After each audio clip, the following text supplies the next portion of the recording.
Hi guys, хар самруудаа тавтай морил та бүхэндээ энэ өдрийн мэндийг хүргэе. За миний өнөөдрийн ярих хэрэг бол 1947 онд Америкийн тагнуулынхан нэгэн аимшигтай асуултанд хариуг хайж эхэлсэн. Хүний оюун санааг бүрэн эвдээд хүсснээрээ удирдах болох уу? Тэд энэ асуултыг дайсны цэргүүд дээр биш, өөрсдийнхөө энгийн иргэд дээр туршсан. Заримд нь нууцаар хар тамхи үгэн, заримыг нь олон хоног нойргүй байлгана, заримынх нь ойл санамжийг арилгаж дахин хэвшүүлэх гэж оролддог. Энэ бол цуврахал биш, бас киноны зохиолч биш. Энэ бол Америкийн түүхэндх хамгийн нууцлаг, хамгийн харгас хүний туршилтын хөтөлбөрүүдийн нэг MK Ultra. Ингээд та бүхэн бэлэн бол өнөөдрийнхөө шүлтийг эхлэе.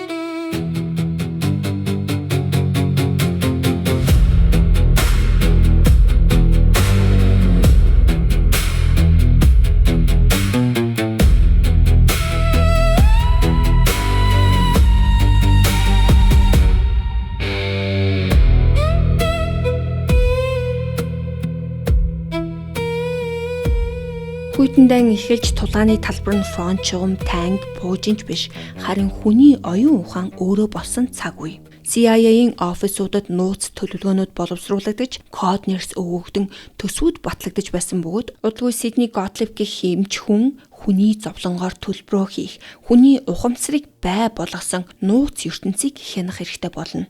Central Intelligence Agency буюу CIA байгуулагдаад ердөө 3 жил орчим болж байхдаа оюун санааг хянах оролдлого хийж эхэлсэн. 1947 онд байгуулагдсан CIA-ийн зөвлөлтийн тагнуулын эсрэг Америкийн хариу коммунист нэвтрэлтээс хамгаалах бамбай болон гадаад дахь дайснуудаа онилох сэлмэн болох ёстой байгууллага болсон. Гэхдээ хууль хилэлцэж байхдаа хинэнч Америкийг хамгаалах нэрийн дор Америкчуудад өөрсдөд нь туршилт хийнэ гэдгийг яриаггүй. 1950 онд эхэлсэн Project Bluebird нь тусгай байцаалтын аргуудыг судалж хүмүүсийг дайсны тархи угаалтанд тэсвэртэй болгох зорилготой байсан. Гэхдээ бодит байдал дээр тэд хар тамхи, ховсдолт болон хүний ухамсарыг үгүй хийх зорилготой сэтгэл зүйн эрүүл шүүлтүүдийг ашиглаж байсан. 1951 онд энэ project нь Project Artichoke болон өөрчлөгдсөн. Artichoke төсөл нь өмнөхөөсөө ч илүү харанхуй чиглэл рүү орж, ховсдолт болон химийн бодис ашиглан хүнийг алсаас удирдаг алуурчин болгож чадах эсхийг туршиж эхэлсэн. Харин энэ аимшигт хөтөлбөрүүдийг удирдах үүрэг авсан хүн нь зөөлөн дугаар ярьдаг химж Сидни Готлиб.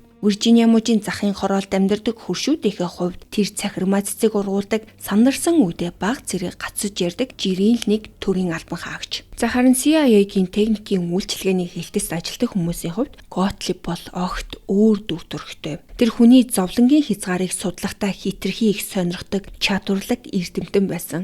1953 он гэхэд эхний туршилтууд нэг зүйлийг тодорхой харуулсан. Хүний оюун санааг эвдэж болох юм байна гэдгийг. Харин Америк улс үүнийг ганц нэг туршилтаар хязгаарлах уу, эсвэл системтэйгээр өргөн хүрээнд хэрэгжүүлэх үү гэдгийг л асуулт үлдсэн. Тэр асуултын хариулт хамгийн дээрээс ирсэн. CIA-гийн захирал Алан Даллас гэдэг хүн бол эрх мэдэл гэж юу болохыг сайн ойлгодог хүн байсан. Тэр зөвлөлтүүд дэлхийд даяар нөлөөгөө тэлж сэтгэл зүйн дайнд аль хэдийнэ Америкаас хавьгүй илүү болсон байна гэж олон жил итгэж ирсэн хүн. Тиймээс Готлиб түүнд хүний оюун санааг хянах асар том нууц хөтөлбөрийн санал тавихад гуяа алгадаад л зөвшөөрсөн. 53 оны 4 сарын 13-нд Project MK Ultra-г эхлүүлэх зөвшөөрлийг өгсөн. Энэ нэрэнд бол нэг их тийм гүн утга онцгой нууц дохой бол юу ч байхгүй. MK нь энэ хөтөлбөр техникийн үйлчилгээний хэлтэст харьяалагддаг илэрхийлдэг. За харин Ultra гэдэг үг нь бол зүгээр л нууцлаг, сүртэй сонсогдох үг. За магадгүй энэ төслийн нэр нь бол санамсаргүй сонгогдсон байж болох ч төслийн цар хүрээ огт санамсаргүй байгаагүй. MK Ultra нь хүн төрлөختний түүхэндх оюун санааг хянах хамгийн өргөн хүрээтэй судалгааны хөтөлбөр болсон. Готлибийн хийсэн хамгийн ихний алхам бол CIA-ийг ятгах Швейцар дахь Сандус лабораториос тухайн үед дэлхий дээр байсан LSD-ийн нөөцийг $240 мянган худалдаж авсан. За энэ нь бол өнөөдрийн мөнгөөр ойролцоогоор $4 сая тэнцэнэ. Ингээд Америк ганц шөнийн дотор шинжлэх ухаан танигдсан хамгийн хүчтэй сэтгцэд нөлөөлөх бодисын зах зээлийг бүхэлд нь атгсан гэсэн үг. За энэ 8 гэсэн өөрөө дэлхийн хамгийн том хар тамхины 8 болдог. За мэдээж энэ бүх зүйл үндэсний аюулгүй байдлын нэрийн дор хийгдэж байсан. Хязгааргүй шахам санхүүжилт LSD-гийн асар их нөөц төр засгийн бүрэн дэмжлэгтэй болсон Готлиб өөрийн гэсэн нууц эзэнт гүрний босгож эхэлсэн. Их сургуулиуд судлаачтай гаргаж эмнэлгүүд туршилтанд ашиглах хүмүүсээр хангаж шоронгууд үгүй гэж хэлэх сонголтгүй хоригдлуудаа санал болгоно. За хүн амны хэрэг хийсэн эсвэл хүүхэд хүчирхийлсэн хүмүүсийн тухайд би бол яг юу гэж бодохоо мэдэхгүй байна. Гэхдээ ганц шоколад хулгайлсан ч юм уу жижиг хэрэг хийсэн хүн хүртэл ийм туршилтанд өртсөн бол энэ бол ямар ч байдлаар зөвтгөхийн аргагүй хүнлэг бос зүйл. За тэгвэл энэ шоронгийн хүмүүс өөрөө хамгийн том асуудал нь байгаагүй. Америкт юу болох гэж байгааг огт мэдэхгүй маш олон энгийн иргэд байсан. За харин MK Ultra бол энэ энгийн иргэдийн дунд айдас төрөлм үйл ажиллагаагаа эхлүүлэхэд бэлэн болсон. 1953 он гэхэд Сидней Готлибийн босгосон улс даяар тархсан хүний туршилтын сүлжээ нь 80 гаруй байгууллагыг хамарч 150 гаруй тусдаа судалгааны төслөөс бүрдэж байсан. За төсөв нь бол 10 сая орчим доллар, гэхдээ өнөөгийн ханшаар 88 сая доллартай тэнцэх хэмжээний мөнгө. Гэхдээ мөнгө бол зүгээр л дэвтэр дээрх тоо. MK Ultra-гийн жинхэнэ үнцэн, жинхэнэ төлбөр нь хүний зовлон байсан. Хөтөлбөрийн зорилго бол гаднаас нь харахад энгийн. Химийн бодис, биологийн арга, цацрагийн нөлөөг ашиглан хүний ухамсарыг яаж хянаж болохыг мэдэх. Туршилтанд орж байгаа хүмүүс зөвшөөрсөн хэсэг нь хамаагүй, амьд үлдэх хэсэг нь бүрч хамаагүй. MK Ultra-гийн хамгийн гол зэвсэг нь Lysergic Acid Diethylamide буюу LSD. Давсны хоёр ширхэгтэй дүүцэх тэр жижигхэн хэмжээ нь хүртэл хүний оюун санааг самууруулж чадна гэж үздэг байсан энэ бодисыг за би одооноос зүгээр LSD-гээд дуудаад явна. LSD-г Швейцарын химч Альберт Хофман 1938 онд анх гаргаж авсан. Харин 43 онд энэ бодисын зарим хэсгийг арьсаараа санамсаргүй шингээж авсныхаа дараа LSD-н хий юм харуулах нөлөөтэйг олж мэдсэн байна. Энэ бодис нь хүний тарих, мэдрэхүй бодит байдлыг хүлээн авах чадварт хүчтэй нөлөөлдөг. За харин хэрэгснийхаа дараа хүн өнгө, дуу чимээг ердийнхөөс илүүгээр мэдэрч байхгүй зүйл харах буюу хий юм үзэгдэх цаг хугацаа удааширсан. За бүр эсвэл хурцж байгаа юм шиг санагдах зэрэг хүчтэй өөрчлөлтүүдийг мэдэрдэг. Ердийн тунгаар LSD-ийн нөлөө 7-оос 12 цаг үргэлжиж болдог. За тунгаасаа шалтгаалаад түүнээс богино байх тохиолдол ч гэсэн байд юм байна. Гэхдээ MK Ultra-гийн судлаачид ердийн тунг бол огт сонирхдоггүй. Тэд туршилтанд оролцогчдод асар их хэмжээний бодисыг өгч хүнийг бие гих мэдрэмж, хувийн мөн чанар нь хүртэл бүрэн задарч алга болох хэмжээнд хүрэхийг оролддог. Ийм хит өндөр тунанд таталд өгөх амьсгалын асуудал үүсэх болон биеийн дулаан аюултай хэмжээнд буурах эрсдэлтэй болдог. Гэхдээ бие махбодын эрсдлээс илүү аимшигтай сэтгэл зүйн нөлөө их тунгаар удаан хугацаанд LSD хэрэглэсэн зарим хүмүүст хэдэн сар, за бүр хэдэн жилийн дараа гинт өмнөх үеийн шиг айдас төрж, юмс гажиж харагдах, хий юм харж байгаа юм шиг мэдрэмж дахин сэтэрч болдог. За зарим хүнд энэ нь бүр байнга давтагдаг эмгэг болж өдөр тутмын амьдралаа хэвийн үргэлжлүүлэхэд нь хүртэл саад болдог. Харин CIA-гийн хувьд бол энэ бүхэн бол гаж нөлөө биш, харин ч тэдний хүсэж байсан үр дүн нь. Яг тэгэхээр LSD хүний ухамсарыг хэдий ч нэ задлж чадна, төдий ч нэ зэвсэг болгон ашиглахад хэрэгтэй болж исэн. Готлибийн нууц ертөнц энгийн нэг үзэлтээр тогтдог. Хүний толгойд шинэ оюун санаа суулгахын тулд эхлээд тэнд нь аль хэдийнэ байсан оюун санааг бүрэн устгах ёстой. Энэ бол эмчилгээ байгаагүй, сэтгэл зүйн нураалт. Тэдний ашигласан аргуудыг харахад яг л эрүү шүүлтийн заавар шиг. Хүмүүст хэдэн 7 хоногийн турш тасралтгүй хий үзэгдэл харуулах асар өндөр тунтай LSD өгнө. Цахилгаан цочрох эмчилгээг жижиг амьтдыг үхэлд хүргэж мэдхээр өндөр хүчтэлтэйгээр хийн. Мэдрэхүүн тусгаарлалтыг ичгэсэн хүнийг олон өдрийн турш бодит байдлаас тасрахад хүргэх хэмжээнд ашигладаг байсан. Бас янз бүрийн бодисыг хойлж хүнийг шуудал химийн туршилт болгодог. Судлаачид нэг гарынхын судсаар тайвшруулах үйлчилгээтэй бодисуудыг шахаж нөгөө гарынхын судсаар сэргээ шийж хүний мэдрэлийн тогтолцоо өөрийнхөө дотор дайны талбар болвол юу болохыг ажигладаг байсан. Тэр хүний туулах сэтгэл зүйн шаналл за ер нь бүх биеэрээ мэдрэх өвдөлтийг төсөөлөхөд ч хэцүү. Хамгийн туйлширсан тохиолдлуудынх нь нэг нь Кентаки мужид байсан нэг өвчтөнтэй холбоотой. Тэр хүн 174 өдөр дараалан өдөр бүр LSD хэрэглэсэн. Хүний тархинд бараг 6 сарын турш химийн бодисоор тасралтгүй дайралт хийсэн гэсэн үг. Тэр өвчтний нэр түүхэнд үлдээгүй, харин түүний зовлон нь Готлибийн баримтууд доторх нэг тоо болж л үлдсэн. MK Ultra эрх мэдэлтэй нөлөө бүхий хүмүүсийг онилж байгаагүй. CIA-гийн нэг ажилтны хэлснээр тэд өөрийгөө хамгаалж чадахгүй хүмүүст төвлөрдөг байсан. За өөрөөр хэлбэл сэтгцийн эмнэлгийн өвчтнүүд, хоригдлууд, хар тамхины хамааралтай хүмүүс болон биеэ үнэлэгчид. Гэхдээ тэд хизээч насан турш хүмүүсээр хязгаарлагдаагүй. Тэдний хүрээ хүүхдүүдэд ч гэсэн хүрсэн. 8-аас 10 настай туршилтанд оролцогчид байсан баримтууд нь бий бөгөөд том хүмүүс ямар туршилт хийдэг байсан тэр бүхнийгээ эдгээр хүүхдүүдэд хийж байсан. Босны гэмт хэргийн бүлэглэлийн толгойлогч Джеймс Whitey Bulger 1957-нд Атлантагийн шоронд ял эдэлж байхдаа шизофрен өвчнийг ангаах туршилт гэж өөрт нь хэлсэн судалгаанд сайн дураараа оролцсон. Гэхдээ тэр жил гаруй хугацаанд өдөр бүр LSD-г тариулсан. Түүний дараа энэ туршилтыг дүрслэн нь бол зүгээр л нэг тамийн эмнэлгийн тэмдэглэлээс авсан юм шиг сонсогддог. Түүний дүрслэлээр бол тэнд байсан 8 хоригдол бүгдээрээ айж сандарсан байдалтай болсон. BBS сэрдэн хоод идэж чадахгүй бүгд хийм харж эхэлсэн. Өрөөнд хүртэл хэлбэрээ өөрчлөд байгаа юм шиг харагдаг. Айдас хідэн цагаар үргэлжилж зарим үед огцон муурлаж хин нэгэнд халтмарч юм шиг санагддаг байсан. За яг л сэрүүн байгаа мөртлөө хар дарсан зүуд зүудэлж байгаа юм шиг. Бүр ханаас цус гоожхыг хүртэл харсан. Хажууд байсан хүмүүс нүдэн дээр нь 19 болж хувирж заримдаа бүр нохоон толгойтой юм шигч харагддаг байсан. Тэр үед тэр өөрийгөө үнэхээр л ухаанаа алдаж галзуурч байна л гэж бодсон байна. Харин олон жилийн дараа Bulger жинхэнэ учрыг нь ойлгоод би гэмт хэрэг хийснийхээ төлөө шоронд орсон. Харин тэднэр надад миний хийснээс ч илүү том гэмт хэрэг хийсэн гэж хэлсэн. За ингээд Америкийн хамгийн их эрен сурвалжлагдаж байсан гэмт хэрэгтнүүдийнх нь нэг нь төрөөс санхүүжилттэй сэтгэл зүйн эрүүл шүүлтийн туршилтын жишээ болж хувирсан.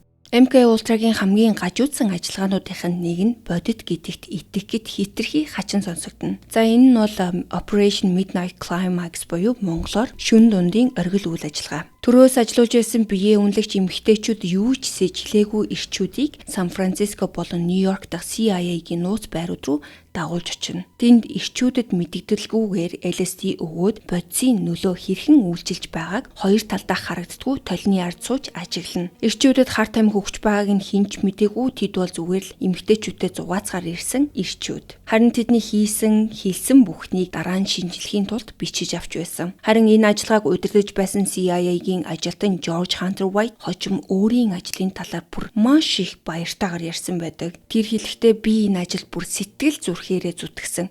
Яагаад гэвэл хөвгчлөлтэй байсан гэсэн. За мэдээж энэ хүний хувьд хөвгчлөл байсан байж таараа шүү. Үнэгүй порно үзээд. За харин зүгээр л биеэ үнэлэгчтэй унтахын тулд мөнгө төлж байна гэж бодсон жирийн ирчүүд өөрсдөө ч мэдлгүй хүн төрөлхтний түүхэн дэх хамгийн нарийн зохион байгуулалттай сэтгэл зүйн дайны туршилтанд оролцогч болсон нь. MK Ultra-гийн харгислал хамгийн системтэйгээр хэрэгжсэн өөр нэг газруудынх нь нэг нь Allen Memorial Institute. Тэнд Шотландын сэтгцэн эмч доктор Donald Evan Cameron нэр хүндтэй эмнэлгийг аимшигын лаборатори болгож өөрчилсөн. CIA түүнд 1957-аас 64 оны хооронд $69,000 төлсөн. Cameron-ы боловсруулсан аргуудтай харьцуулахад дундад 100-ны ирүүшүүлт хүртэл арай хүнлэг санагдмаар. Түүний гол хэрэгэлдэг арга нь өөрийнх нь нэрлснээр сэтгэл зүйн чиглүүлэлт. Өвчтөнд нэг л өгүүлбэрийг хальсанд бичиж дахин тасралтгүй сонсгоно.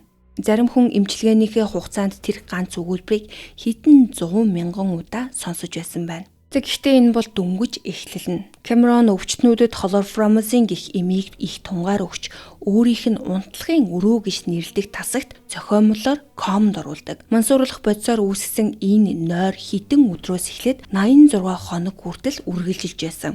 Өвчтнүүдийн хинэн ч ийм зүйл зөвшөөрөл өгөөг нь тодорхой. Гэхдээ зөвшөөрөл гэдэг зүйл энэ хүмүүст огт хамаагүй. Өвчтнүүд ухаангүй байх хугацаанд ердийгөөс 30-аас 40 дахин хүчтэй цахилгаан цочрох эмчилгээнд ордог байсан. Тэдний тархийг цахилгаан гүйдлээр шуудал бөмбөгдөж байсан гэсэн үг. Тун нь арай л жоохон их байсан бол амь насанд нь ч аюултай байж мэдхээр. Дээрэс нь тухайн хүмүүс ухаангүй учраас өөрсдөд нь юу хийж байгааг эсэргүүцэх, зөвшөөрөх ямар ч боломж байхгүй. За түүний хив загварыг арилгах гэж нэрлсэн дараагийн шатны зорилго нь хүний зан чанарыг бүрэн арчих явдал. Cameron туршилтанд орсон хүмүүст асар өндөр тунгаар нь LSD-г өгөөд 65 өдөр дараалан мансууруулах бодисоор унтуулна. Үүн дээр ердийнхөөс 75 дахин өндөр хүчтэй цахилгаан цочрох эмчилгээ хийдэг. Зорилго нь бол хүнийг Cameron-ы эмнэлгийн хиллэгээр ургамал шиг байдалд оруулах явдал. Өөрөөр хэлбэл хүний ой санамж, зан чанар, өөрийгөө хэн болохыг мэдрэх мэдрэмжийг нь бүрэн задлж, юучгүй болгочоод дараагийн шат руу орно. За дараагийн шат нь бол дахин хэв загварчлах ажиллагаа. Өвчтнүүдийг өдөрт 16 цаг хүртэл тодорхой бичлэг сонсгоно. Эхний 10 хоногт өвчтний өөрийнх нь тухай сөрөг доромжилсан мессежүүдийг сонсгоно. Зорилго нь үлдсэн өчүүхэн өөрийгөө мэдрэх мэдрэмжийг нь хүртэл устгах. Өөрийгөө ямар ч хэрэггүй үн цэнгүй хүн гэж хэдэн 100 мянга, за бүр хэдэн сая удаа хүртэл сонсно. Дараагийн 10 хоногт нь Камероны хүснээр зан чанарыг нь шинээр бүтээх зорилготой эерэг мессежүүдийг сонсгоно. Нэг өвчтөнд ижил бичлэгийг 45 удаа сонсоход тэр эмэгтэй бүр тэсгээ болоод туршилт хийж байсан хүнээс бичлэгээ унтраахыг нь гуйж байсан байна. Нүүр нь улааж, амьсгал нь давчдаж, биеийн салганаж ихэсэн бөгөөд бичлэгийг зогсоосны дараач гэсэн чичирсээр байсан. Судлаачид энэ бүхнийг лабораторийн харахны зан авирыг тэмдэглэж байгаа юм шиг ямар ч сэтгэл хөдлөлгүйгээр бичиж үлдээсэн. Монтреалийн бизнес эрхлэгч Луис Вайнштейн түгшүүрийн болон хоол боловсруулах эрхтний асуудлаас болоод энэ эмнэлэгт хэвдсэн ч тэндээс гарч ирэхдээ за хүүгийнх нь хийснээр бол туршилтын туулаа болчихсон байсан. Өрөвдөлтөө ямар ч дурсамжгүй амьдралгүй хүн болж хувирсан. Тэр бизнесээ алдаж бүхнээ алдсан. Эндээс гарч ирсэн зарим хүмүүс яг л түн шиг хизээж хуучин хэвэндээ буцаж ороогүй. За энэ түүхтэй холбоотой ёжлол гэхүү нэг зүйл байдیں۔ Уг нь бол CIA LSD-г хүний оюун санааг хянах зэвсэг болох гэж туршижсэн те. За гэтэл тэдний туршилтанд орж байсан нөлөө бүхий хүмүүс LSD-г таашааж бусдад ярьж өөрсдийн хүрээлэлтэд түгээсэн. Тэдний нөлөөгөөр LSD 60-аад оны засгийн газар дайн CIA-г эсэргүүцдэг залуусын соёлынхан нэг хэсэг болсон. Тэгэхээр CIA өөрсдийг нь эсэргүүцдэг хүмүүсийн хөдөлгөөнд ашиглагдах тэр бодисыг өөрсдөө санамсаргүйгээр түгээхэд тусалсан гэсэн үг. Энэ соёлд нөлөө үзүүлсэн зарим алдарт нь анх LSD-г CIA-ийн санхүүжүүлсэн туршилтаар хэрэглэж үзсэн байдаг. Тэд LSD хэрэглээд хэрэглэснийхаа дараах мэдрэмжийг судлаачдад ярьж өгснийхөө төлөө мөнгө авч байсан. Гэхдээ эдгээр хүмүүсийг ерөөсөө албатаагүй. Тэд сайн дураараа оролцож бодис хэрэглэж байгаагаа мэдэж байсан. Гэхдээ тэдний туршлага шорон сэтгцийн эмнэлэгт болсон зүйлсээс огт өөр. Шорон болон эмнэлэгт хэвтэж байсан хүмүүст LSD-г асар их тунгаар зөвшөөрөлгүйгээр хэрэглүүлж байсан. Тэдгээр хүмүүс нь туршилтанд орж байгаа ч мэдгүй тохиолдол зөндөө. Тэгэхээр нэг талд нь өөрсдөө хүсэж оролцсон хүмүүс байсан бол нөгөө талд нь амьдрал нь сүйдсэн хохирогчд байсан. 1963 он гэхэд 30 гаруй байгууллага их сургууль туршилтын хөтөлбөрт оролцож нийгмийн бүх давхаргын юу ч мэдээгүй иргэд уйгуул Америкчууд болон гадаадын иргэдээр бодисуудыг туршиж байсан. Цэргийнхэн дангаараа л гэхэд LSD-гийн туршилтыг 3 үе шатаа явуулсан бөгөөд эхний шатанд химийн дайны туршилтанд сайн дураар оролцсон 1000 гаруй цэрэг багтсан бол 2 дахь шатанд тагнуулын ажиллагаанд ашиглаж болох эсэхийг нь үнэлэхийн тулд 96 сайн дурын оролцогчид LSD-г өгсөн. Гэхдээ MK Ultra-гийн учруулсан хохирлын жинхэнэ царар хүрээг бид нар хийсэж мэдэхгүй.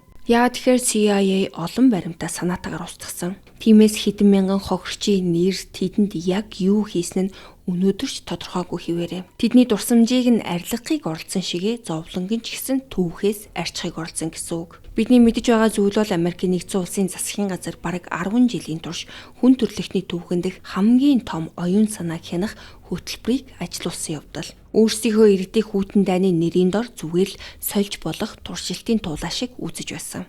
Гэхдээ CIA-гийн зөвлөлтийн ямар ч зэвсгээс илүү айлгах нэг асуулт аажмаар ойртож байсан. Америкийн ард түмэн засгийн газар нь өөрсдийнх нь хүмүүстээр юу хийж байсныг мэдвэл юу болох вэ? MK Ultra-гийн тоо баримтыг харахад яг л дайны хохирлын тайлан шиг. 150 гаруй туршилт, мянган хүн, сая доллар. Гэхдээ тэр тоо бүрийн цаанд нэг хүний амьдрал байсан. Засгийн газрын сэтгэл зүйн зэвсэг бүтээх гэж оролдохдоо тэдний амьдралыг үгүй болгосон. Зарим хохирогчийн нэрийг бид мэднэ, харин ихэнхийнх нь нэрийг хийсэж мэдэж чадахгүй. Тэдний нэг нь бол Frank Olson, хитрхи ихийг мэдсэн эрдэмтэн. Доктор Франк Олсон нас барагтаа 43 настай байсан бөгөөд засгийн газруудыг ч ганхуулж мэдэх нууцуудыг мэддэг байсан гэдэг. Тэр Мэриленд дахь Форт Детрикийн биологийн дайны хөтөлбөрийн тусгай ажиллагааны хилцээний орлогч дарга байсан учраас Америкийн биологийн дайны судалгаа болон CIA-ийн хамгийн харанхуй нууц туршилтуудын уулзвал дээр ажилладаг хүн байсан. Тэр бол зүгээр нэг лабораторийн халааттай ажилтан байгаагүй. Тухайн үед Франк Олсон Хойд Солонгосын энгийн иргэдээр бом өвчний туршилт хийсэн гэх мэдээлэл мөн хар тамхи, ховсдолт, эрүү шүүлтийг хослуулсан байцаалтын үеэр хоригдлуудыг үхтэл нь байцаасан гэх зүйлсийн талаар мэдэж байсан гэдэг. 53 оны 11-р сард Франк Олсны сэтгэлийг ямар нэг зүйл идэж эхэлсэн юм шиг харагддаг. Урд нь үдшилгийн гол хүн гэж хэлэгдэг байсан тэрээр дуу цөөнтэй санаа зовнсон хүн болж хувирсныг хамт ажиллагчид нь анзаарсан. Тэр хийж байгаа зүйлдээ эргэлзэж үндэсний аюулгүй байдлын нэрийн дор хүмүүс яг юу хийж байгаагийн ёс зүйн талаар эвгүй асуултуудыг тавьж эхэлсэн. CIA-гийн хэв маягаар бол асуулт тавьсан нь өөрөө амь насыг нь авч явах шалтгаан болно. 53 оны 11 сарын 19-нд Олсон Мэриленд дахь Deep Creek Lake-т болсон CIA-гийн уулзалтыг харагдах арга хэмжээнд оролцсон.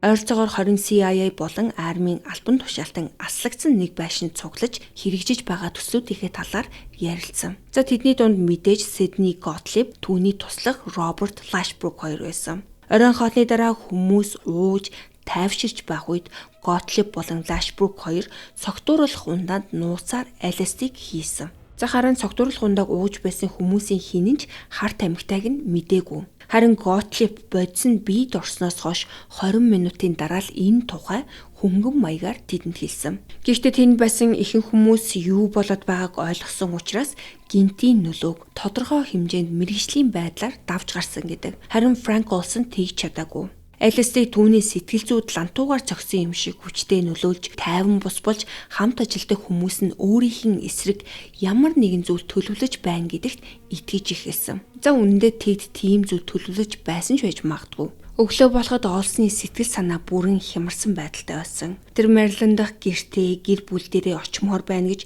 дахин гуйсан ч Готлибт түүнийг гэрлүүнд буцаах бодол огт байгаагүй. Түүний орон CIA Олсныг Нью-Йорк дахь сэтгцийн эмч доктор Harold Abramson дээр аваачаар зохион байгуулсан. За энэ доктор нь бол өөрөө CIA-гээс нууцаар цалин авдаг хүн. Олсныг удирдах тушаалтан болох Vincent болон Robert Lashbrook хоёр Нью-Йорк руу дагуулж явсан. Гаднаас нь харахад бол зүгээр л нэг эмнэлгийн тусламж авах гэж яваа юм шиг. Харин үнэндээ CIA Олсон хөтөлбөрийн талаар хэр их мэддэг, хинд юу хэлж болзошгүй вэ, дуугүй байж чадах уугүй юу гэдгийг мэдхийг хүсэж байсан. 53 оны 11 сарын 27-ны шөнө Олсон Манхэттен дахь Statler зочид буудлын 1818А дугаартай өрөөнд Lashbrookтэй хамт байсан. За маргааш нь буюу 11 сарын 28-ны шөнийн 2 цаг 30 минутын үед аимшигтай чимээ гарсан. Франк Олсон 13 дугаар давхрын хаалттай цонхоор унаж доорх явган хүний зам руу ойролцоогоор 52 метрийн өндрөөс унсан нь энэ.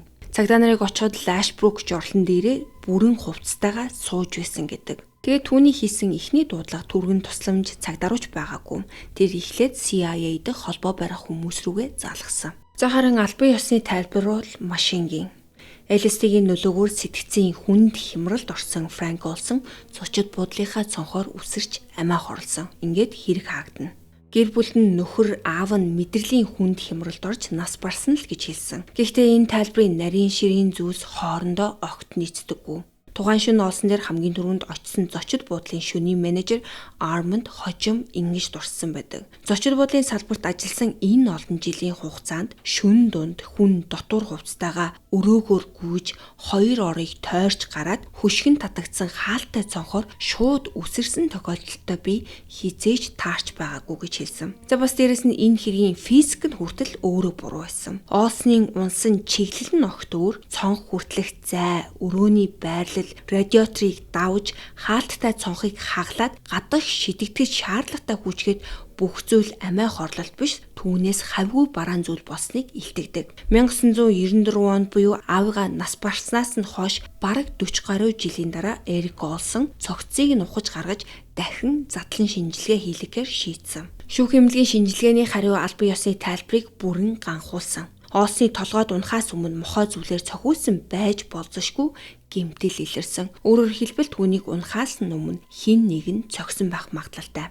Толгойн гэмтлээс гадна Олсны биед хагарсан шилнээс үүсэх ёстой зүсэлт огт байгаагүй. Энэ нь түүнийг цонхоор гарах үедээ ухаангүй байсан байж магадгүйг илтгэдэг. Үүний дараа Нью-Йоркийн прокурорын газар Франк Олсны үхлийг амиа хорлолт гэж ангилж байснаа тодорхой шалтгаангүй үхэл болгон өөрчилсөн. Эрик Олсон хийсэн судалгаа бүрэл аимшигтай үнэн рүү ойртож байсан. Түүний аав CIA-гийн харгас үйлдэлүүдийг зүгээр нэг харсан хүн биш. Харин ажлаасаа гарч магадгүй мэдсэн зүйлсээ илчилгээр төлөвлөж байсан. 1950-ад он бол параноё ихтэй байсан үе. Хүйтэн идүрнэж хүмүүс засгийн газартаа итгэдэг хിവэрэ байсан ч гэсэн эргэн тойронд болж байгаа бүх зүйлээс айж яг юу болоод байгаа юм бэ гэж эргэлзэж эхэлсэн үе. Тийм учраас Олсны мэдэж байсан нууцуд түүнийг CIA-гийн нүдээр хамгийн аюултай төвшний аюулгүй байдлын эрсдэл болгосон. Тэгэхээр Олсонд өгсөн LSD зүгээр нэг туршилт байгаагүй тэр хүн юу илчилж мэдхийг цаашид хэр найдвартай байж чадахыг нь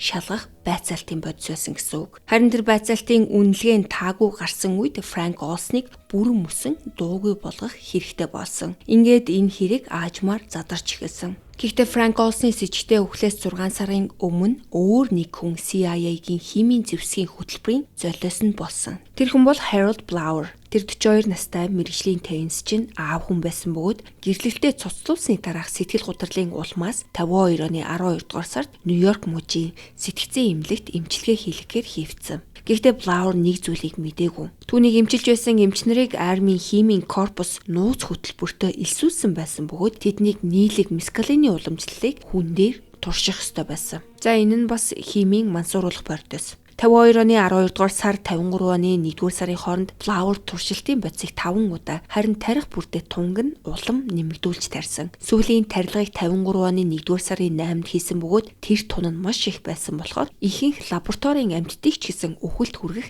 хэмжээтэй. Тарилга хийснээс хойш 2 цагийн дотор Blower татаж эхэлсэн, харин 3 цагийн дараа тэр нас барсан. Албан ёсны шалтгааныг зүрхний шигдээс гэж бүртгэсэн бөгөөд армийн оролцоог бүх баримтаас арилгасан. Blower-ийн гэр бүлд аав нь төрийн туршилтын объект болсон, мөн анагаах ухааны ёс зүйн бүх зарчмыг зөрчсөн ажиллагааны улмаас золиос болсон гэдгийг мэдээж хизээж хэлээгүй. Олон жилийн дараа үнэн ил болоход Blower бол зүгээр нэг туршилтанд оролцсон оролцогч байгааг нь тодорхой болдог. Түүнийг зориуд золиослсон. Судлаачид тухайн тунг үхэлд хүргэж болзошгүй гэж мэдэж байсан ч харин ямар дүн гарахыг харахын тулд л тарьсан. Зүгээр эндээс харахад л эдгээр хүмүүс нь ямар аимшиг монстр байсныг харуулж байгаа юм тий. Бид нэр угаасаа энэ тунг хүн алхахыг мэднэ. Гэтэ бид нар зүгээр л хармаар байна. Ийм аимшиг. За дараагийн хохирогч бол Линда Макдоналд. 63 онд Линда Макдоналд 5 хүүхэдтэй 25 настай ээж байсан бөгөөд төрсний дараах сэтгэл гутралын улмаас Монтреал дахь Allen Memorial Institute-д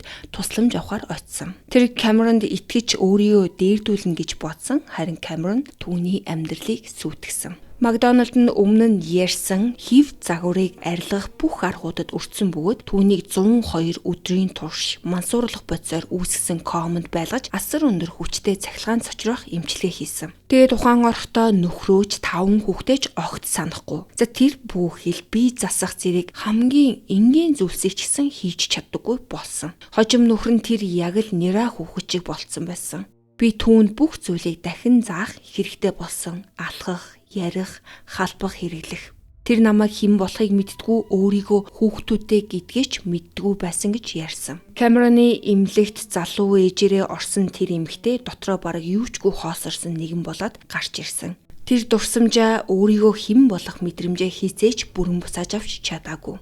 Дараагийн хохирогч Гейл Кастнер. Гейл 1957 онд МcGill их сургуулийн 19 настай оюутан байхдаа нойрны туршилт гэж хэлсэн зүйл сайн дураараа оролцсон. Гэхдээ тэр Камероны хамгийн сайн баримтжуулсан хохирогчдын нэг нь болсон. Кастнерийг 88 өдрийн турш Камероны унтлагын өрөөнд ухаангүй байлгаж асар өндөр тунтай LSD-г өгч хүчтэй цахилгаан цочрох эмчилгээ хийж түүний зан чанарыг бүрэн задлах зорилготой бичлэгүүдийг эцэс төгсгөлгүй сонсгож байсан. Тэр ухаан орохдоо яг л нялх хүүхэд шиг болж хэнийг ч юуг ч танихгүй болсон. Кастнер хожим ингэж мэдүүлсэн, би ой санамжаа бүрэн алдсан. Өөрийгөө хэн гэдгээ хаана байгаагаа хаанаас ирснээ мэдэхгүй байсан. Намайг дахин бие засаж сургах хэрэгтэй болсон. Дахиж хооллож, дахиж алхаж сурах хэрэгтэй болсон гэж. Кастнер эцэст нь зарим чадвараа сэргээсэн ч гэсэн учирсан хохирол нь байнгын болсон. Тэр амьдралынхаа үлдсэн хугацаанд байнгын түгшүүр, ой санамжийн асуудал, сэтгэлийн шархнаас үүдсэн эмгэгтэй тэмцэж ирсэн. 2007 онд Канадын засгийн газраас нөхөн төлбөр авсан ч тэр өчүүхэн мөнгө засгийн газар эрүү шүүлтэнд хамтран оролцсноос үүдсэн олон 10 жилийн тэр зовлон нөхөж чадахгүй мэдээж. Гэхдээ MK Ultra-гийн хамгийн аимшигтай хохирогчд нь өөрсдөд нь юу хийж байгааг ойлгогч насанд хүрээгүй байсан хүүхдүүд. Хойд Америкийн зарим байгууллагад 6 настай хүүхдүүдээр хүртэл туршилтын эм хэрэглэж, цахилгаан цочроолт өгч, сэтгэл санааг нь зориуд хямрах аргуудыг хэрэглэж байсан. Нэг газарт хүүхдийг гаднах ертөнцөөс бүрэн тасалж, чимээ, гэрэл, хүний харилцаа бараг байхгүй орчинд хэр удаан байлгаж болохыг туушсан. Өөр нэг газарт хүүхдүүдэд маш өндөр тунгаар LSD өгөөд дараа нь хурдан анивчдаг гэрэл рүү харуулж таталт өгөх хэсгийг нь ажигладаг байсан. Зарим хүүхдийг эмээр удаан хугацаанд унтуулна. Тэд хэдэн сар ийм байдалтай байхдаа чихвчээр нэг л өгүүлбэр нэг л мессежийг дахин сонсдог. Эдгээр хүүхдүүдийн олонх нь ядуу айлын, цагаач гэр бүлийн, уугуул иргэдийн нийгэмлэгийн эсвэл асран хамгаалах хүнгүй учраас төрийн халамжинд байсан хүүхдүүд байсан. За өөрөөр хэлбэл тэдний төлөө тууштай асууж тэмцэх хүн бараг байгаагүй. Тийм учраас л тэднийг сонгодог. Туршилтын дараа хүүхэд нь өөрчлөгдөөд айдастай, сэтгэл зүйн гэмтэлтэй болчихсон гарч ирсэн ч хинч энд яг юу болсон бэ гэж араас нь нэхэхгүй гэж тооцсон хэрэг. Үр дагавар нь олон хүнд насан туршийнх нь болсон, зарим нь хүнд сэтгцийн асуудалтай болж хүмүүсийн дунд хэвийн амьдрах, ойр дотн харилцаа үүсгэхэд бэрхшээлтэй болсон байна. Эдгээр хүүхдүүдийн зарим нь амиа хорлсон, зарим нь багада яагаад оюун санаа нь ингэтлээ эвдэрснээ хизээч ойлголгүй насан туршдаа сэтгцийн эмнэлгээр орж гарч амьдэрсэн. Франк Олсон болон Линда Макдоналд чиг нэгэн баримтад үлдсэн хохирогч бүрийн цаана бидний хизээж мэдэхгүй олон арван хүн байгаа. MK Ultra-гийн баримтуудыг зориудаар устгасан учраас энэ гамшиг яг ямар хэмжээтэй байсныг бид нэр хизээж бүрэн мэдэхгүй. Зүгээр хамгийн наад захын тооцоогоор л энэ хөтөлбөр мянган хүнд шууд хохирол учруулсан. Тэдний амьдралыг өөрсдийнх нь засахын газар хүний оюун санааг хянах эцсийн зэвсгийг олохын төлөө хүйтэн сэтгэлээр сүйтгэсэн. Гэхдээ тэр зэвсгээ тэд хизээч олоогүй. 1963 он гэхэд Сидней Готлиб хүртэл хүний ухамсар дээр хийж байгаа энэ асар том туршилт нь бүтлгүйцэн гэдгийг ойлгож эхэлсэн. 10 жилийн турш судалгаа гэсэн нэрээр ирүүшүүлт хийж олон 10 сая доллар зарцуулж тоо томшгүй олон амьдралыг сүйтгэсний эцэст CIA эрүүл ухаантай хүмүүрийн таамаглаж болох л тэр үр дүнд хүрсэн. Тэд зүгээр л олон хүнийг эвдэлсэн. Харин ашиглаж болох оюун санааг хянах нэг ч аргыг олоогүй. Гэхдээ CIA бүтлгүүтлээ зүгээр хүлээгээд суух байгууллага биш. Тэд MK Ultra-г бүрмөсөн хаагаагүй. Зүгээр л нэрийг нь солиод MK Ultra-га MK Search болгож өөрчилсөн. За MK Search нь өмнөх туршилтуудыг үргэлжлүүлсэн ч гэсэн арай өөр зорилготой. Хүний оюун санааг бүрэн хянах боломжгүй юм бол ядаж байцаалтанд ашиглах илүү хүчтэй бодис, сэтгэл зүйн дайнд хэрэглэх арга голё гэж үзэж эхэлсэн. Үндэ өөрчлөгдсөн зүйл бол бараг байхгүй. Нөгөө л судлаачид, нөгөө л байгууллагууд нууц төсвийн мөнгөөр ажлаа үргэлжлүүлж байсан. Өөрчлөгдсөн ганцхан зүйл нь нэр нь. Яагаад тэгэхээр CIA дотроо MK Ultra-гийн талаар асуултууд гарч иж хүмүүс шалгаж эхэлсэн. CIA-ийн дотоод хяналтын багийн John Vance энэ хөтөлбөрөөр юу ч мэдээгүй, зөвшөөрөл өгөөгүй хүмүүстээр нууцаар туршилт хийж байгааг нь илрүүлсэн байна. Ингээд MK Ultra-г албан ёсоор зогсоохоос өөр аргагүй болсон. Гэхдээ Vance-ийн шалгалт MK Ultra-гийн тодорхой хөтөлбөр, тодорхой арга барилуудад чиглэсэн байсан болохоор түүнийг тижээж байсан бүхэл бүтэн судалгааны тогтолцоог шалгаагүй. Тиймээс ажил нь зүгээр л үргэлжилдгээрээ үргэлжилсэн. Хоригдлуудад туршилтын химийн бодис өгсөөр, сэтгцийн эмнэлгийн өвчтүүд хэдэн сарын турш үргэлжлэх мансууруулах бодисоор үүсгэсэн комонд орсоор засгийн газрын байгууллагуудаас хүүхдүүд зан чанар нь үнцээрээ өөрчлөгдсөн байдалтай гарч ирсээр л байсан. За өөрчлөгдсөн тэгээ ганц зүйл нь бол бичих цаас. 60-аад оны дунд үе гэхэд CIA оюун санааг хянах хөтөлбөрүүдтэй итгэх итгэл нь суларч эхэлсэн. Нэг шалтгаан нь маш бодтой. 10 гаруй жил туршилт хийчээд хөрөнгө оруулалтаараа бараг юу ч гаргаж аваагүй.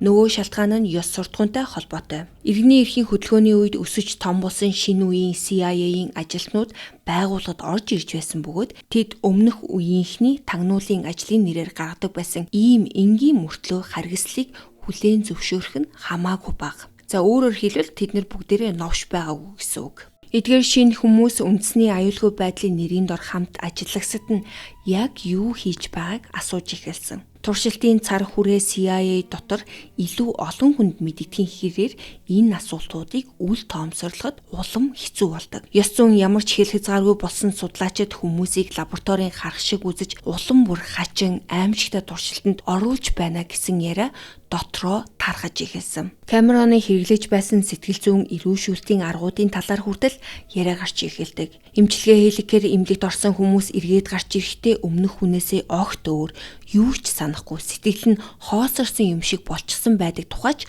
хүмүүс ярьдаг. Төрийн байгууллагад очисон хүүхдүүд ч гэсэн яг адилхан. Тэд гарч ирэхдээ ааш авир нь өөрчлөгдсөн айдастай сэтгэл зүйн хувьд гэмтсэн байдаг гэх яриа асар хурдан тархсан. 60-аад оны тагнуулын ертөнц өөрөө айдас сэрдэлгээр дүүрэн.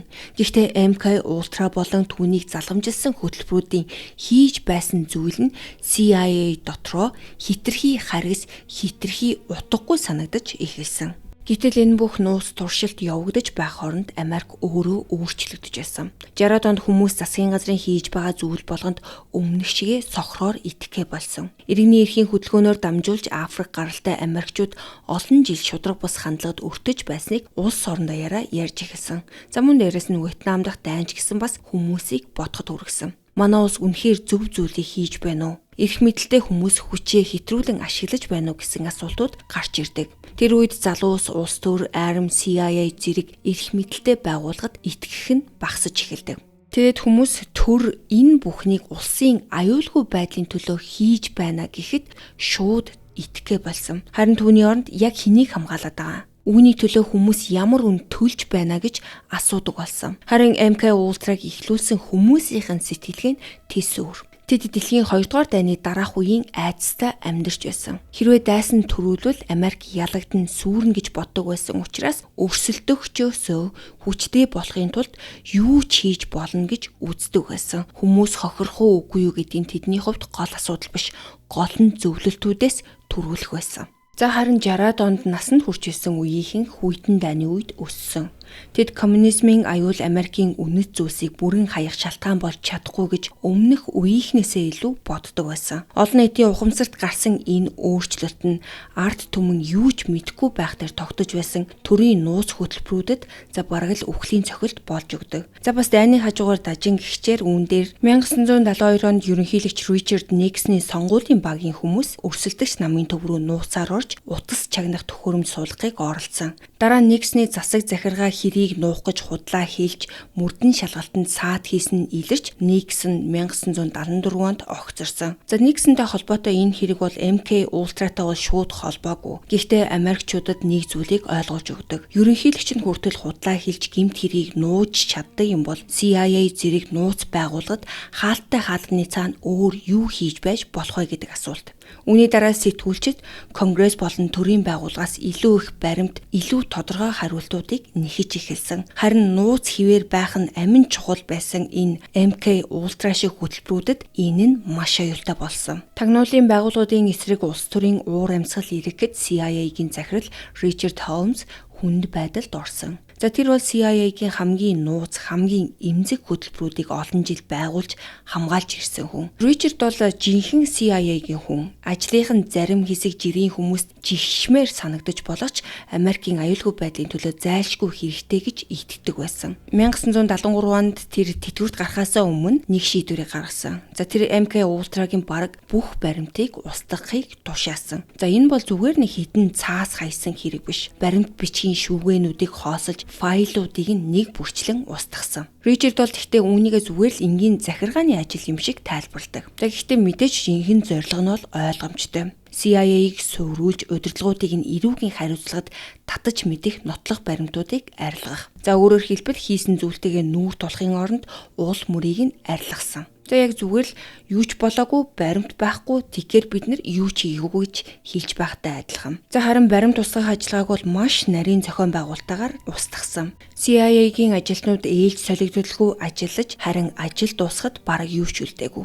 Туршилтын журам байхгүй, оролцогчдын нэрс байхгүй, судалгааны үр дүн байхгүй, их сургууль болон судлаачтай төгсөн мөнгөний баримт юу ч байхгүй. За харин энэ бол Америкийн түүхэнд хамгийн өргөн хүрээтэй нуун дарагдуулалтын нэг болдог. Ричардын баримт устгах ажиллагаа үнэхээр үр дүнтэй явагдсан ч төгс болоогүй. Устгалын тэр үмэн дунд ойролцоогоор 20 мянган баримт үлдсэн. Хин нэг нь тэднийг зориуд хадгалсан болохоор биш, зүгээр л санхүүгийн баримтууд дунд буруу хавчуулагдсан байсан учраас. За нэг талаараа инээдтэй юм шиг. Гэхдээ тэр үлдсэн баримтууд хожим MK Ultra-гийн талаарх бүх дараагийн мөрдөн шалгалтын үндэс болсон. Тэд байхгүй байсан бол энэ хөтөлбөр бүрэн нууц хിവэрээ үлдэх байсан. Тэр баримтууд үлдсэн нь цэвэр тохиолдол байсан. За эсвэл бүр бурхны оролцооч байж магадгүй. Тэдгээрийг CIA-гийн гол архивт биш харин санхүүгийн бүртгэлийн байранд хадгалж байсан. Зан үйлийн судалгаатай холбоотой гэдгийг нь шууд илтгэхгүй төсвийн кодын доор бүртгэлтэй байсан. Тэгэхээр MK Ultra-гийн файлуудыг устгах тушаал ирэхэд устгал хариуцсан багийнхан энэ хэсгийг зүгээр л анзааралгүй өнгөрөөчихсөн. Харин тэр алдаа Америкийн тагнуулын түүхэн дэх хамгийн харанхуй бүлгүүдийн нэгийг хожим нь ил болгодог. 70-аад оны эхээр MK Ultra аажмаар дуусаж байх үед хүний ухамсарын нууцыг тайлах гэж бараг 20 жил оролцсон Сидни Готлиб ажлынхаа талаар маш шулуухан дүгнэлт хийсэн. CIA-гийн удирдлагад өгсөн сүүлчийн тайлангуудаа тэр MK Ultra хөтөлбөрийг бүхэлд нь хэрэггүй зүйл байсан гэж үзсэн. 20 жил сая доллар мянган хүн дээр хийсэн туршилтын дараа Готлиб нэг л дүгнэлтэнд хүрсэн. Оюун санааг хянах боломжгүй. Яагаад тэгэхээр хүний ухамсар гэдэг бол хитрхи нарийн төвхтэй, хитрхи тэсвэртэй, хамгийн гол нь эм сэтгэл зүйн аргаар найдвартай удирдах аргагүй, урьдчилан таамаглашгүй зүйл. 1972 оны 7 сарын 10-нд Готлиб бараг 20 жилийн өмнө эхлүүлсэн хөтөлбөрийнхөө сүүлчийн үлдэгдэл болох MK Search-ийг албан ёсоор зогсоосон. 73 он гэхэд оюун санааг хянах туршилтууд зогсож, баримтууд нь устж, судлаачид нь өөр төслүүд рүү шилжих эсвэл тэтгэвртэй гарсан. Гаднаас нь харсан хүний хувьд бол юу ч болоогүй юм шиг. Сэтгцийн эмнэлгүүд хэвийн үйл ажиллагаанд орж, их сургуулийн судлаачид өөр сэдвүүд рүү шилжиж, CIA ажлаа юу ч тасалтаагүй юм шиг үргэлжлүүлсэн. 1974 оны 12 сарын 22-нд Seymour Hersh-ийн дуйлаанд нийтлэл New York Times сонинд нийтлэгдсэн. За ихэнх хүн бол CIA Америкийн доторх хууль бусаар тагнуул хийж байсан тухай хэсгийг л анзаардаг. Гэхдээ нийтлэлийн дунд нэг богино догол мөр. За тэр нь бол бүрч ноцтой зүйлийг өгүүлсэн. CIA Америк иргэд дээр хууль бус туршилт хийж, за тэр туршилтынх нь улмаас дор хаяж нэг хүн нас барсан гэсэн мэдээлэл. Тэр хүн нь бол Frank Olson байсан. Олсны гэр бүл 20 гаруй жилийн турш түүнийг амиа хорлсон гэж итгэж амьдарсан. Гэтэл CIA түүнд зөвшөөрөлгүйгээр LSD өгсөн нь ил болоход энэ мэдээ тэдэнд яг л аянх шиг буусан. Тухайн үед ерөнхийлөгч байсан Фордын хариу шуурхай. Тэр дэд ерөнхийлөгч Нельсноор ахлуулсан комисс байгуулж эдгээр мэдээллийг шалгахыг даалгасан. За гэхдээ энэ комисс бол бүх үннийг гаргаж тавихын тулд биш, зүгээр л олон нийтийн сониуч байдлыг дарахад хүрэлцэх хэмжээний үннийг л ил болгох зорилготой байсан. За өөрөөр хэлбэл жоохон мэдээлэл өгье. Гэхдээ бүхнийг нь өгч болохгүй. Хэрвээ тэгвэл хүмүүс CIA-г аимшигтай юм хийснийг мэдээд бүр их уурална гэсэн утгатай. За товч үгээр бол амийг нь таглах хэмжээний хяналттай задруулалт гэсэн үг. 75 оны 6 дугаар сард дэд ерөнхийлөгч тайлангаа гаргасан. За үүнд нь хүний биед мансууруулах бодисын нөлөөг шалгах хөтөлбөрийн хүрээнд өөрсдийг нь туршилтанд оруулж байгааг мэдээгүй хүмүүст LSD-г өгсөн байна. За энэ нь бол илт хууль бус үйлдэл 53 онд нэг хүн үүний улмаас нас барсан бололтой гэж бичсэн. За тэд энэ хохирогч нь Frank Olson гэдгийгч баталсан. За харин энэ түүх улс даяарх хэвлэлүүдээр цацагдж 75 оны 7 сарын 21-нд Olson-ы гэр бүл цагаан ордон дэж ерөнхийлөгч Ford болон тухайн үеийн CIA-гийн захирал William Colby нараас хувийн уучлалт гуйх үгсийг сонссон. За мэдээж энэ уучлалтыг үндэсний телевизээр хүртэл шууд дамжуулсан. За гэхдээ тэдний гол зорилго нь бол хүүе бидрийг хардаа бид нар сайн хүмүүс шүү. Бид нар тийм зүйл хийгээгүй. Одоо CIA ийм зүйл хийхэ болцсон шүү гэдгийг олон нийтэд харуулах хэрэгтэй байсан гэсэн үг. Гэхдээ энэ бол Америкийн түүхэнд урд өмнө нь бараг тохиолдож байгаагүй мөч. Албан тушаалтай байгаа ерөнхийлөгч нэгэн гэр бүлийн өмнө уучлалт гуйж тэдний хайртай хүний үхэлд төр засаг оролцсон гэдгийг хүлээн зөвшөөрсөн. За гэхдээ энэ уучлалт нь өөрөө олон асуултыг дагуулдаг. Хэрвээ Frank Olson-ы үхэл LSD-тэй холбоотой санамсаргүй осол байсан бол яагаад гэр бүлд нь 20 гаруй жил худлаа хэлсэн бэ? Харин тухайн үед Olson-ы гэр бүл энэ нь аллага байж магадгүй гэж бодоогүй. Тэдэн CIA-гийн ажилтан байсан Frank нэг уулзалтынхаа үеэр өөрөө ч мэдлгүй LSD хэрэглээд дараа нь Нью-Йоркт очиж бодлын цонхоор үсэрч нас барсан гэж л тайлбарласан. За гэхдээ энэ тайлбар дахиад л өөр асуултуудыг гаргаж ирнэ. CIA өөр ямар туршилт хийсэн? Бас хэдэн гэр бүл хайртай хүмүүсийн тухай худал тайлбарт ингэж итгэж амьдэрсэн болов. Засгийн газар олсны гэр бүл $750 мянган нөхөн төлбөрийг санал болгосон. Харин гэр бүл үүнийг авбал цаашдаа засгийн газрыг дахин шүүхэд өгөх эрхээсээ татгалзах ёстой болно. За өөрөөр хэлбэл мөнгө өгөөд амийг нь хааж гэнэ гэсэн үг. Олсны гэр бүл харин тохиролцоог хүлээн авсан. Яагаад тэгэхээр тухайн үед тэд бүх хүнийг мэдээгүй учраас өөр сонголт ч бараг байгаагүй.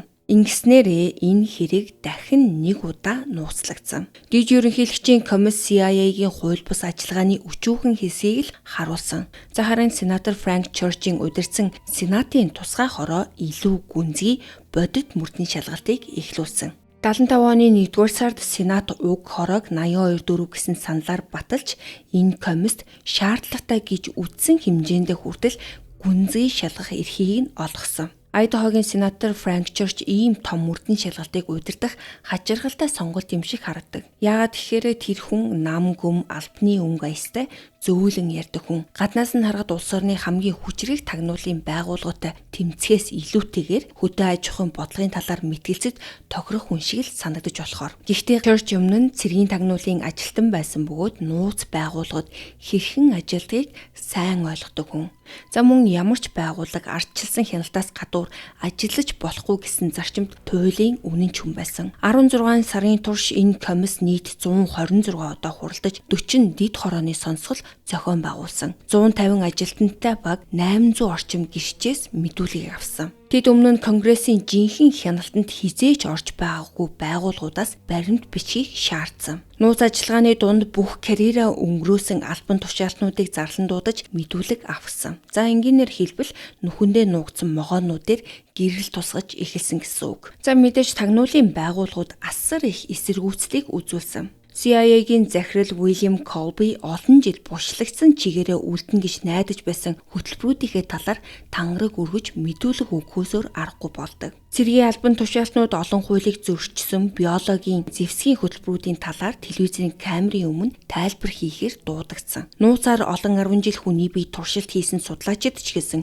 өөрсдийн үйлдэлээ олон нийтийн сонсгол дээр зөвтгөх шаардлагатай болсон. За өөрөөр хэлбэл олон жил бусдыг хохироосон хүмүүс анх удаа хариуцлага хүлээх нүүртэй болж эхэлсэн гэсэн үг. За харин хамгийн том өөрчлөлт 75 оны 9-р сараас 10-р сар хүртэл үргэлжилсэн үндэсний телевизээр цацагдсан сонсголуудын үеэр гарсан.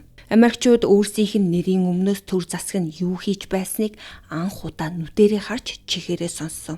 Гол эрчин CIA-гийн захирал Уильям Колби тэр үнэндээ хамгаалах ямар ч аргагүй хөтөлбөрүүдийг хамгаалах гэж оролдож байсан. Ширүүн байцаалтын үеэр Колби CIA өргөн хүрээтэй оюун санааг хянах туршилтуудыг явуулсан. Олон хүн өөрсдийг нь туршилтанд оролцож байгааг огт мэдээгүй байсан. За мөн агентлаг Америкийн хууль болон үндсэн хуулийн зарчмуудыг системтэйгээр зөрчсөн гэдгийг зөвшөөрөхөөс өөр аргагүй болсон. За хамгийн драмтай мөч нь бол комиссийн ажилтнууд жинхэнэ CIA-гийн хорт сумтай бууг танхимд оруулж ирэхэд болсон. Мөн олон улсын гэрээгээр аль хэдийнэ устгах ёстой байсан ховор нууц хорт бодисуудыг ч гэсэн ил болгосон. Хүйтэн дайны үед засгийн газраа сайн талынхан гэж итгэж явсан Америкчуудад энэ сонсгол хүнд цохилт болсон. Удирдагчид нь ялахын төлөө ямар хот явж чаддгийг тэд анх удаага харсан. За гэхдээ мөрдийн шалгалт зөвхөн амьд үлдсэн хохирогчдын мэдүүлгээр хязгаарлагдаад өнгөрч болох байсан. Харин 1977 онд сэтгүүлч Джон Маркс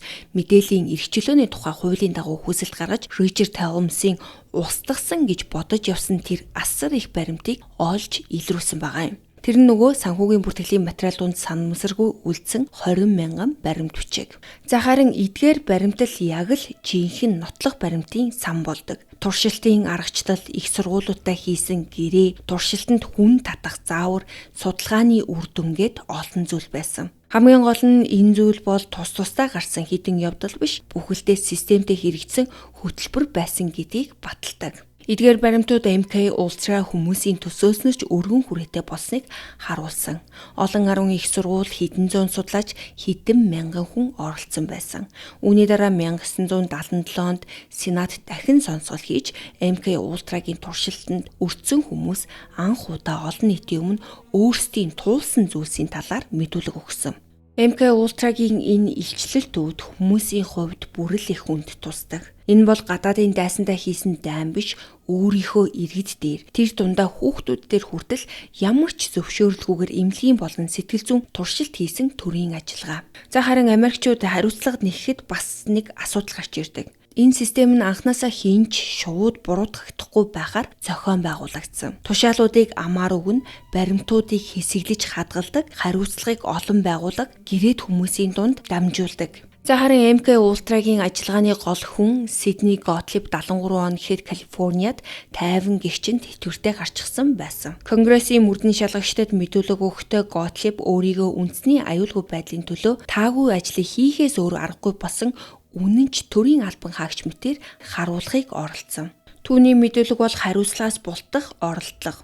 Хохиролтой зүйлс болсон гэдгийг хүлээн зөвшөөрнө. Гэхдээ өөрийгөө энэ бүхний гол зохион байгуулагч биш, хүсээгүй мөртлөө оролцсон хүн шиг харагдуулдаг. За уг нь бол үнэндээ тэр бол MK Ultra-гийн хамгийн гол зохион байгуулагчдын нэг. За бараг тэргүүн гэхэд ч буруудахааргүй. Гэхдээ Сидни Готлибд энэ хэрэгээр хизээч эрүүгийн хэрэг үүсгээгүй. Тэр Калифорниад тайван амьдарсаар 99 онд нас барсан. Харин 1953 онд MK Ultra-г зөвшөөрсөн Алан Доллес харин энэ гэмт хэрэг ил болох үед аль хэдийнэ нас барсан байсан. За амьд байсан ч гэсэн Америкийн нөлөө бүхий тогтолцооны хамгийн дээд давхаргад байсан байр суурь нь түүнийг шүүхэд татах боломжийг бараг үгүй хийх байсан баг. За Ричард Томас ч гэсэн баримтуудыг устгасан хэрэгтэй хизээч уучлалт гуйгаагүй. Тэр баримт устгасан явдлаа CIA-гийн их сурвалж ажиллагааны аргыг хамгаалах зорилготой жирийн захиргааны арга хэмжээ байсан гэж зөвтгсөн. Харин баримт устгасан тушаал өгсөн Ричард эцэст нь хөнгөн гэмт хэрэгт буруутгагдаж тэнцэн харгалзах ялавч ердөө $2,000 торгуулт төлсөн.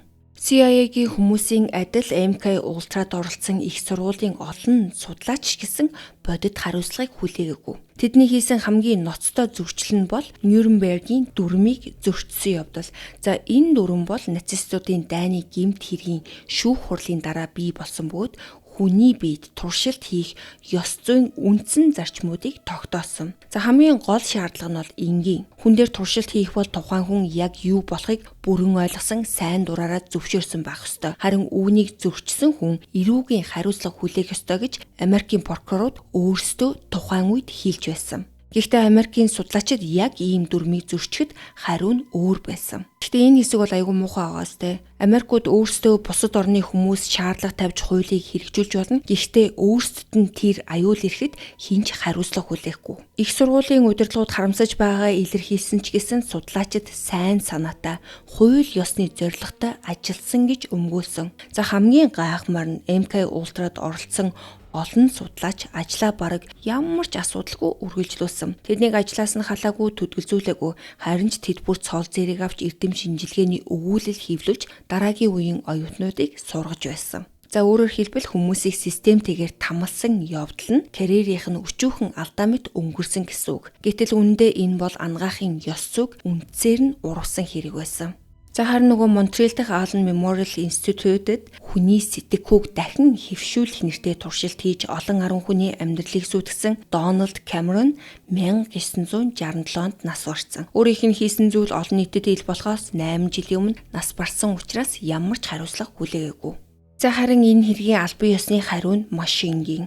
Буруу зүйл болсны хүлээн зөвшөөрнө. Гэхдээ хинч жинхнээсээ хариуцлага хүлээхгүй. Хохирогчдоос уучлалтгүй ч нөхөн төлбөр өгсөн. Гэхдээ мөнгө авсан хүмүүс цаашид засгийн газрыг шүүхэд өгөх эрхээсээ татгалзах ёстой. MK Ultra-тай холбоотойгоор хинч эрүүгийн хариуцлагыг хүлээгээгүй. Баримтууд устсан хэрэг хитрхи нууц байсан, мөн хөөн хилэлцэх хугацаа дууссан гэж тайлбарсан. За ингээд нэг аюултай жишг тогтдог. Үндэсний аюулгүй байдлын нэрээр хууль зөрчөөд хангалттай удаан нууцлж чадвал эцэст нь уучлалт багахан нөхөн төлбөрөөр өнгөрч болдог гэсэн үг.